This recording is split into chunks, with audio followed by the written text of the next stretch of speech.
दोस्तों, नीम गांव नाम के गांव के पास एक घना जंगल पड़ता था जहां अनेक तरह के पशु पक्षी निवास किया करते थे। इसी जंगल के किनारे पर एक छोटी सी कुटिया बनाकर एक विधवा स्त्री रहा करती थी जिसका नाम था सावित्री। सावित्री की उम्र लगभग 25 से 30 साल के बीच में थी और उसका पति 1 साल पहले ही इस दुनिया से किसी भयानक बीमारी के कारण चला गया था। सावित्री के पास अब कोई सहारा नहीं था। वह जंगल से लकड़ियां इकट्ठा करती और गांव में कुछ सिलाई बुनाई का काम करके अपने जीवन को किसी तरह से जीती थी। वह सुंदर थी, लेकिन उसकी आंखों में एक गहरा दुख रहता था क्योंकि गांव के लोग उसकी सुंदरता के पीछे उसके अकेलेपन का उपहास करते थे। पर सावित्री ने कभी किसी की बात का बुरा नहीं माना। उसके लिए अब जीवन का अर्थ बस रोज की आवश्यकताओं को पूरा करना और किसी तरह से दिन काटना ही रह गया था। एक दिन सावित्री जंगल में लकड़ियां इकट्ठा कर रही थी कि तभी पास के पेड़ से एक बड़ा सा बंदर नीचे उतरा और उसके सामने आकर बैठ गया। सावित्री उस बंदर को देखकर थोड़ा डर गई, लेकिन जब बंदर ने कोई आक्रमण नहीं किया और बस एक तक निगाहें लगाई उसे देखता रहा तो वह कुछ शांत हुई। सावित्री ने धीरे धीरे उससे नजरें मिलाई और कहा, तू कौन है, क्या चाहता है? उसके इतना कहते ही बंदर ने सिर झुका दिया, जैसे कि यह बात उसकी समझ में आ गई हो। सावित्री हल्के से मुस्कुरा दी और फिर अपने काम में लग गई। बंदर वहीं बैठा रहा और उसे देखता रहा। जब सावित्री अपनी लकड़ियों को बांधने लगी तो बंदर आकर उसकी मदद करने लगा। सावित्री आश्चर्यचकित रह गई। उसने बंदर के सिर पर प्यार से हाथ फेरा और कहा, तू बहुत समझदार है। उस दिन के बाद से नित्य वह बंदर सावित्री के पास आता। वह कभी उसके लिए फल लेकर आता तो कभी उसके काम में किसी तरह की मदद कर देता। कभी कभी वह सावित्री की झोपड़ी के सामने बैठकर शाम तक खेलता रहता था। सावित्री के जीवन में एक नया रंग भर चुका था। उसके होठों पर मुस्कान लौट आई थी।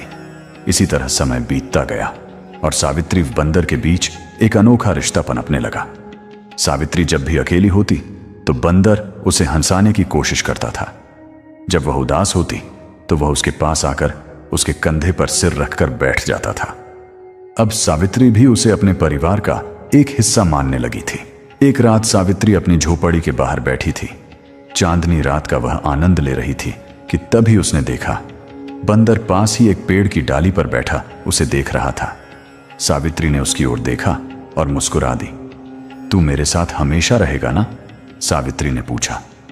बंदर ने धीरे से उसकी ओर छलांग लगाई और उसके पैरों के पास आकर बैठ गया। सावित्री ने उसे अपनी गोद में उठा लिया और प्यार से उसके सिर पर हाथ फेरने लगी। उस रात पहली बार सावित्री को अपने अकेलेपन का एहसास नहीं हुआ। इसी तरह दिन बीतते गए और सावित्री व बंदर का रिश्ता और भी गहरा होता गया। एक दिन सावित्री बीमार हो गई। उसे तेज बुखार था। वह झोपड़ी में लेटी हुई थी और बंदर चिंतित होकर उसके पास बैठा हुआ था। उसने जंगल से कई तरह के फल लाकर सावित्री के सामने रख दिए। सावित्री ने मुश्किल से आंखें खोली और धीमे स्वर में कहा, तू मेरी इतनी चिंता क्यों करता है? बंदर ने उसकी आंखों में देखा। उसकी निगाहों में एक गहरी आत्मीयता थी, एक ऐसा प्यार जो शब्दों से परे था। सावित्री ने धीरे से उस बंदर का हाथ थामा और सो गई। बंदर रात भर उसके पास बैठा रहा। कुछ दिनों बाद सावित्री पूरी तरह स्वस्थ हो गई। अब वह बंदर के बिना एक पल भी नहीं रह सकती थी। दोनों एक दूसरे की आदत बन चुके थे। सावित्री के मन में यह भावना पूरी तरह से घर कर चुकी थी कि यह बंदर कोई साधारण प्राणी नहीं है। उसमें एक आत्मीय स्पर्श था, जैसे कोई पुरानी आत्मा उसके जीवन का हिस्सा बनकर लौटी हो। एक रात की बात है। मूसलाधार बारिश हो रही थी। सावित्री झोपड़ी में बैठी थी और बंदर उसके पास आकर बैठ गया। बिजली की चमक में सावित्री ने देखा कि बंदर की आंखें गहरी और चमकदार हो गई थीं। सावित्री ने उसके सिर पर हाथ फेरा और कहा, क्या तू हमेशा मेरे साथ रहेगा? बंदर ने धीरे से उसकी गोद में सिर रख दिया। सावित्री की आंखों से आंसू बह निकले। उसे महसूस हुआ कि उसके जीवन में जो स्थान अभी तक खाली था वह अब भर चुका है। उस रात उसने बंदर को सीने से लगा लिया और पहली बार उसे एक अजीब सी आत्मीयता का एहसास हुआ, ऐसा जैसे वह किसी अपने को वर्षों बाद पा गई हो।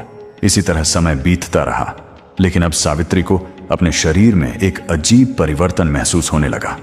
उसे मछली आने लगी, उसकी भूख बढ़ गई और धीरे धीरे उसका शरीर भी बदलने लगा। चिंतित होकर वह गांव की दाई के पास गई। दाई ने जांच करने के बाद कहा, सावित्री, तू गर्भवती है। यह सुनकर सावित्री आश्चर्यचकित रह गई। उसने दाई से कहा, यह कैसे संभव है? मेरा तो कोई पति नहीं है। दाई ने उसकी आंखों में देखा और शांत स्वर में कहा, पर यह सत्य है बेटी। सावित्री उलझन में पड़ चुकी थी। वह लौटते हुए सोचने लगी, क्या यह संभव है? उसे वह रात याद आई जब उसने बंदर को अपने पास सुलाया था और उसके मन में एक विचित्र शांति, एक गहन आत्मीयता का एहसास हुआ था। क्या यह संभव है कि बंदर ही उसकी कोख का कारण हो? यह सोचकर वह डर गई और उलझन में पड़ गई। अब सावित्री हर दिन बंदर को देखती, लेकिन उसके मन में भय और संकोच का भाव घर कर चुका था। बंदर पहले की तरह ही उसके आसपास घूमता, उसकी मदद करता, कभी फल लाता, कभी लकड़ियां इकट्ठा करता। पर सावित्री के मन में अब कई प्रश्न मंडराने लगे थे। क्या यह प्रेम था, या कोई चमत्कार, या फिर कोई अभिशाप? क्या वह बंदर वास्तव में एक साधारण प्राणी था, या कोई देवता था, या कोई शापित आत्मा? सावित्री इन प्रश्नों से घिरी हुई थी, लेकिन उसके पास इनका कोई उत्तर नहीं था। अब वह गहरे द्वंद्व में उलझ चुकी थी। गर्भ ठहरना कोई साधारण बात नहीं थी। धीरे धीरे यह बात गांव में फैलने लगी कि सावित्री गर्भवती है। गांव की औरतें और मर्द उसके बारे में तरह तरह की बातें करने लगे। एक विधवा के पेट में बच्चा, यह कैसे हो सकता है? जरूर यह कोई पाप है। कहीं जंगल का कोई राक्षस तो इसके सपनों में नहीं आता? सावित्री इन बातों से परेशान थी। वह जानती थी कि उसने किसी पुरुष के साथ कोई संबंध नहीं बनाया था। फिर भी यह गर्भ, यह कैसे संभव था? उसे बार बार वही रात याद आती थी जब मूसलाधार बरसात के बीच उसने बंदर को अपनी गोद में सुलाया था। उसके बाद ही उसके शरीर में यह बदलाव शुरू हुए थे। एक दिन सावित्री झोपड़ी के बाहर बैठी थी। बंदर पास ही एक पेड़ की डाली पर बैठा उसे देख रहा था। सावित्री ने उसकी ओर देखा और पूछा, क्या तू जानता है कि मेरे साथ क्या हो रहा है? बंदर टकटकी लगाकर उसकी आंखों में देखने लगा। उसकी आंखों में वही गहरी चमक थी जो उस बरसात की रात थी। आंसुओं से भरी सावित्री की आंखों से निकलते शब्द थे, मैंने तुझसे प्रेम किया है, लेकिन यह कैसे संभव है कि तू मेरे गर्भ का कारण बन गया। जब गांव वालों को पता चला कि सावित्री गर्भवती है तो वहां हलचल मच गई। गांव की पंचायत ने सावित्री को बुलाया। गांव के मुखिया ने बड़े कड़े स्वर में पूछा, सावित्री, सच सच बता, तेरे गर्भ का पिता कौन है? सावित्री सिर झुकाकर खड़ी रही। कुछ क्षणों के बाद उसने धीमे स्वर में कहा, मुझे नहीं पता। पंचायत के लोग बोले, तू झूठ बोल रही है, बिना किसी के संयोग से गर्भ कैसे ठहर सकता है? कुछ औरतों ने कहा, जरूर इसका किसी के साथ गुप्त संबंध रहा होगा। सावित्री ने साहस जुटाकर कहा, मेरे जीवन में कोई पुरुष नहीं आया, पर एक बंदर है जो हर दिन मेरे साथ रहता है, मेरी सहायता करता है, मेरा सहारा है। मुखिया हंसते हुए बोला, क्या तू कह रही है कि तुझे एक बंदर से गर्भ ठहरा है? गांव वाले जोर जोर से हंस पड़े, लेकिन सावित्री के चेहरे पर गंभीरता थी। उसने कहा, मैंने कभी किसी से कोई संबंध नहीं बनाया। मैं भी नहीं जानती कि यह कैसे हुआ, लेकिन यह सच है कि जब से बंदर मेरी झोपड़ी में आया है तभी से मेरा जीवन बदल गया है। गांव के लोगों ने यह सुनकर सावित्री को अकुनी और कलंकित मान लिया। गांव की औरतों ने उससे बात करना बंद कर दिया। बच्चे अब उसकी झोपड़ी के पास खेलने भी नहीं आते थे। सावित्री अब पूरी तरह अकेली पड़ चुकी थी। सारे लोग उससे रिश्ता तोड़ चुके थे। उसके मन में अब केवल एक डर था, कैसे वह इस दुनिया में अपने बच्चे के साथ जिएगी। उसने एक छोटी सी झोपड़ी बना ली थी, लेकिन डर उसे रोज रात को जगाए रखता था।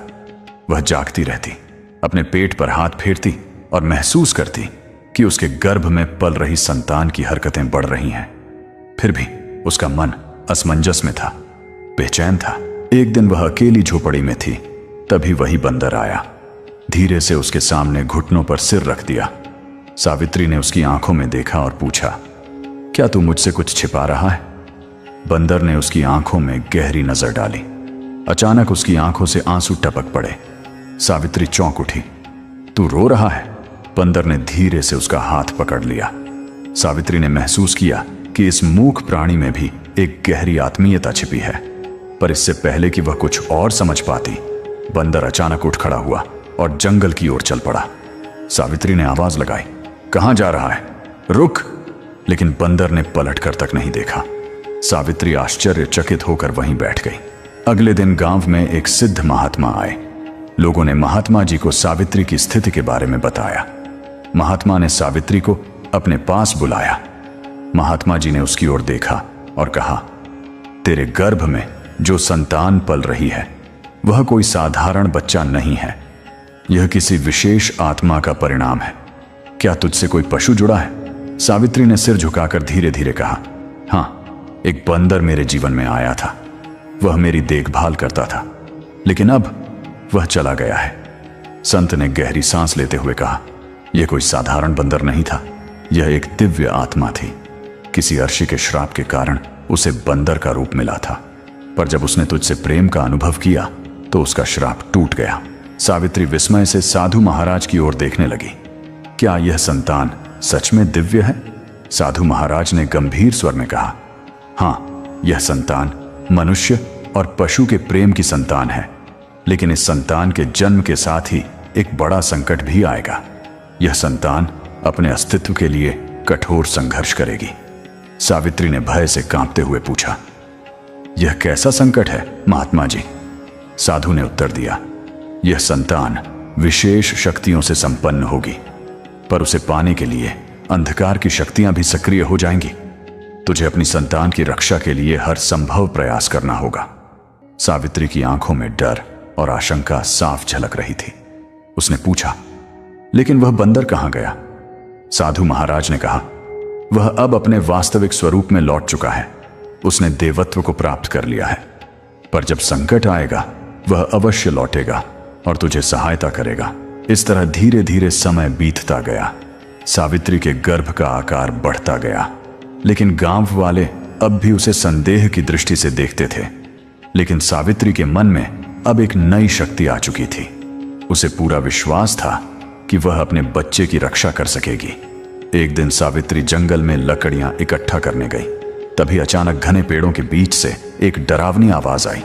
सावित्री ने देखा कि सामने एक विशाल काला नाग फन फैलाए हुए खड़ा था। डरते हुए सावित्री पीछे हटना चाही, लेकिन नाग उसकी ओर बढ़ने लगा। घबराकर उसने अपनी आंखें बंद कर लीं। तभी अचानक हवा में हलचल हुई। जब सावित्री ने आंखें खोली तो देखा कि सामने वही बंदर खड़ा था, लेकिन इस बार उसकी आंखों में तेज चमक थी। वह काले नाग की ओर उछला और जोर से धक्का दिया। नाग ने फुफकार मारी और अंधकार में गायब हो गया।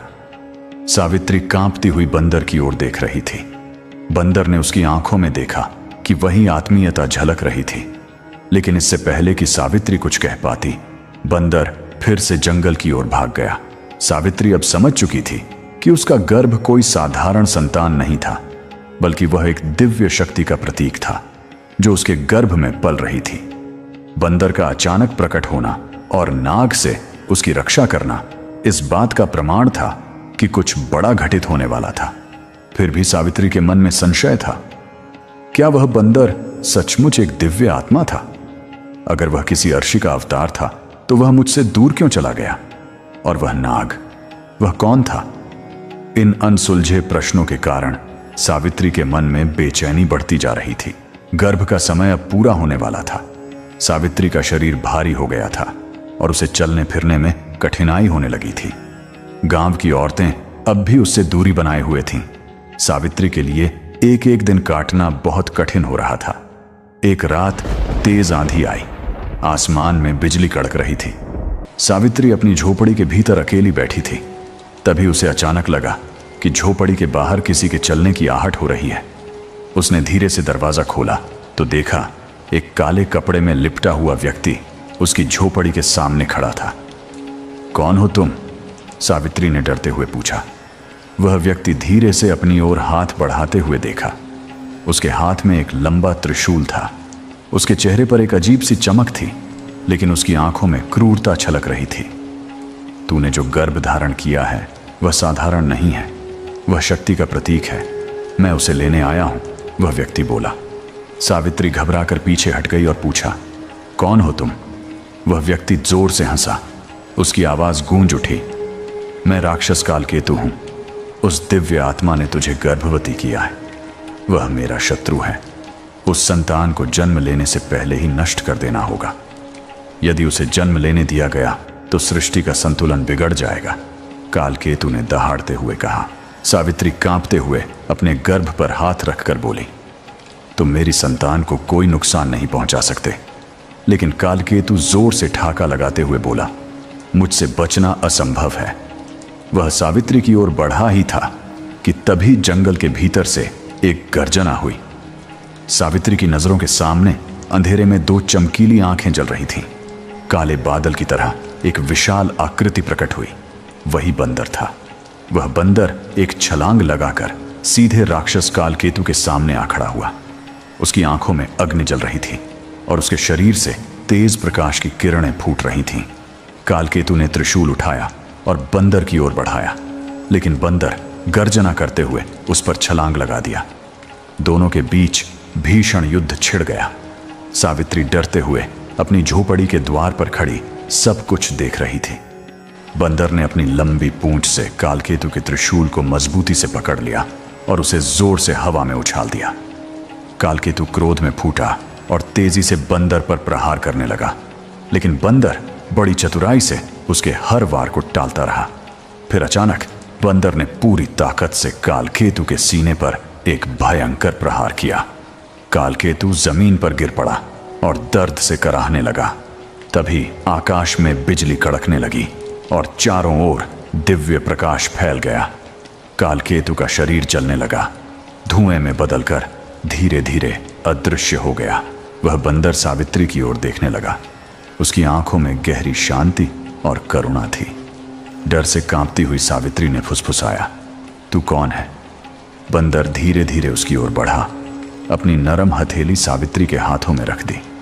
तभी उसकी पूरी देह से दिव्य प्रकाश फूटा और वह एक सुंदर युवक में परिवर्तित हो गया। सावित्री आश्चर्यचकित रह गई। उसके सामने एक सुंदर दिव्य युवक खड़ा था, जिसके शरीर से तेज झलक रहा था। उसकी आंखों में करुणा और प्रेम की गहराई थी। मैं कोई साधारण बंदर नहीं था सावित्री, मैं अर्शी का पुत्र हूं। मेरे ऊपर श्राप था कि जब तक मैं किसी स्त्री के प्रेम की परीक्षा नहीं दूंगा, तब तक मुझे पशु योनि में ही रहना होगा। सावित्री ने बड़ी हैरानी से पूछा, फिर तूने मुझसे प्रेम क्यों किया? उस युवक ने कहा, क्योंकि तेरा प्रेम निश्चल और निस्वार्थ था। तूने मुझसे बिना किसी लालच के प्रेम किया था। यही कारण है कि मेरा श्राप समाप्त हो चुका है। लेकिन अब एक नई परीक्षा सामने है। सावित्री ने चौंकते हुए पूछा, कैसी परीक्षा? उस युवक ने कहा, तेरे गर्भ में पल रही संतान कोई साधारण संतान नहीं है। वह सृष्टि के संतुलन का प्रतीक है। लेकिन कालकेतु जैसे राक्षस अभी भी सक्रिय हैं। उस संतान को जन्म लेने से रोकने की कोशिश करेंगे। तुझे इसकी रक्षा करनी होगी। सावित्री ने युवक का हाथ थामा और कहा, लेकिन तूने मुझे अकेला क्यों छोड़ दिया था? उस युवक ने कहा, मैंने तुझे इसलिए छोड़ा था ताकि मेरा प्रेम सच्चा साबित हो सके। मैं जानना चाहता था कि तू मेरे बिना भी अपनी संतान की रक्षा करेगी या नहीं, और तूने साबित कर दिया कि तू सच्ची संगिनी है। सावित्री की आंखों से आंसू बह निकले। उसने उस युवक को सीने से लगाकर कहा, मैं तुझे कभी नहीं जाने दूंगी। उस युवक ने कहा, अब मैं तुझे छोड़कर कभी जाऊंगा भी नहीं, लेकिन तेरे गर्भ की रक्षा के लिए मुझे एक बार फिर से अपने दिव्य स्वरूप में जाना होगा। मैं तब लौटूंगा जब तेरे और तेरे गर्भ के जीवन पर खतरा मंडराएगा। सावित्री ने घबरा कर कहा, लेकिन अगर तू चला गया तो मैं अकेली कैसे रहूंगी? उस युवक ने उसके चेहरे को दोनों हाथों से थामते हुए कहा, तेरे मन में जो शक्ति है वही तेरी रक्षा करेगी, और मैं तेरे साथ सदा रहूंगा, भले ही तू मुझे देख ना सके। उस युवक ने धीरे से सावित्री का हाथ छोड़ा और फिर से तेज प्रकाश में बदलकर बंदर के रूप में लौट आया। बंदर ने सावित्री की ओर अंतिम बार प्रेम से देखा और जंगल की ओर दौड़ गया। सावित्री वहीं बैठी रही। उसके मन में भय और प्रेम दोनों का मिश्रण था। वह जानती थी कि जो संतान उसके गर्भ में पल रही है वह अब केवल उसका भाग्य नहीं थी, वह संतान सृष्टि के भविष्य की रक्षक थी। सावित्री के गर्भ का समय पूरा हो रहा था। उसके शरीर में हलचल बढ़ने लगी थी। गांव के लोग अब भी उसे शंका की दृष्टि से देख रहे थे, लेकिन सावित्री के मन में अब किसी प्रकार का संशय नहीं था। कोई डर नहीं था, कोई भय नहीं था। उसे पूरा विश्वास था कि उसकी संतान का जन्म एक दिव्य उद्देश्य के लिए हो रहा है। सुबह होते ही गांव में अजीब सी हलचल मच गई। आसमान में अंधकार छा गया, पेड़ तेजी से हिलने लगे, पक्षी डर के मारे इधर उधर उड़ने लगे। सावित्री झोपड़ी के बाहर आई तो देखा कि गांव के बाहर एक काली आकृति खड़ी थी। वह कालकेतु था। उसकी लाल आंखों में क्रोध की ज्वाला जल रही थी। उसने गरजते हुए कहा, मैं वापस आ गया हूं। तेरे गर्भ की संतान को मैं जन्म नहीं लेने दूंगा। सावित्री ने बड़ी ही साहस से कहा, तू मेरी संतान को छू भी नहीं सकता। कालकेतु ने जोर से हंसते हुए ठाका लगाया और कहा, तू अकेली क्या कर सकती है? मैं स्वयं अंधकार का स्वामी हूं। तेरा अंत निश्चित है। सावित्री ने अपने गर्भ पर हाथ रखा और कहा, मेरे गर्भ की रक्षा स्वयं ईश्वर कर रहे हैं। तू चाहे जितना प्रयास कर ले, मेरी संतान को तू नुकसान नहीं पहुंचा सकता। उस राक्षस कालकेतु ने त्रिशूल उठाया और सावित्री की ओर उछाल दिया। सावित्री ने आंखें बंद कर लीं। तभी अचानक हवा में एक गर्जना हुई।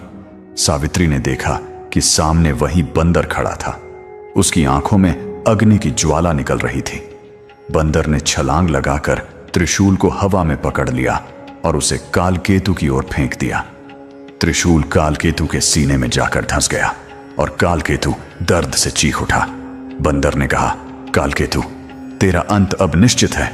अब तू इस सृष्टि का हिस्सा नहीं रहेगा। कालकेतु ने क्रोध में कहा, तू मुझे नहीं हरा सकता। तो बंदर ने जोर से छलांग लगाई और कालकेतु के सिर पर प्रहार किया। उसका शरीर जलने लगा और वह राख में बदल चुका था।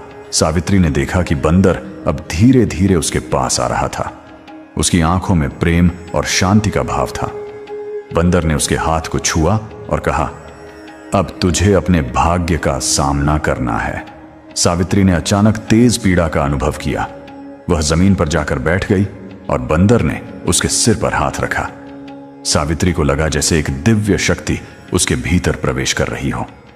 धीरे धीरे उसके दर्द के बीच एक मधुर रोशनी प्रकट हुई। एक शिशु के रोने की आवाज सुनाई देने लगी। सावित्री ने देखा कि उसकी गोद में एक दिव्य बालक था, जिसके शरीर से स्वर्णिम प्रकाश निकल रहा था। बंदर ने उस बालक को देखा और कहा, यह संतान मानव और देव के मिलन का प्रतीक है। यह भविष्य में सत्य और धर्म की स्थापना करेगा। इसकी रक्षा करना तेरा कर्तव्य है। सावित्री ने प्रेम से बालक को अपनी गोद में उठा लिया और कहा, मैं इसकी रक्षा जरूर करूंगी। बंदर ने मुस्कुराते हुए कहा, अब मेरा कार्य पूरा हो चुका है। सावित्री ने घबराकर कहा, अब तू मुझे छोड़कर मत जाना।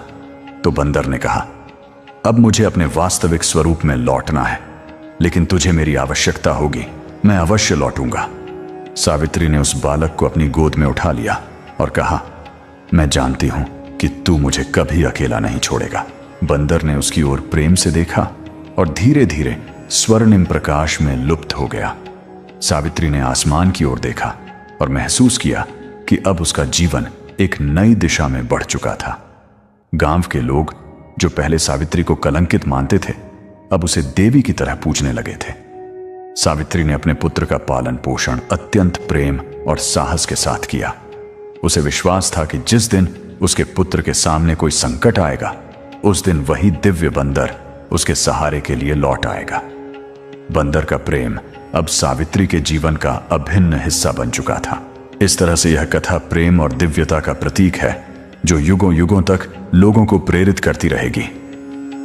दोस्तों, यह कहानी एक विधवा स्त्री और बंदर की आपको कैसी लगी? एक प्यारा सा कमेंट करके जरूर बताना। और यदि यह कहानी आपको अच्छी लगी है तो इस वीडियो को लाइक और शेयर करना, साथ ही टेल चला चैनल को सब्सक्राइब करने की भी कृपा करना। जय माता दी।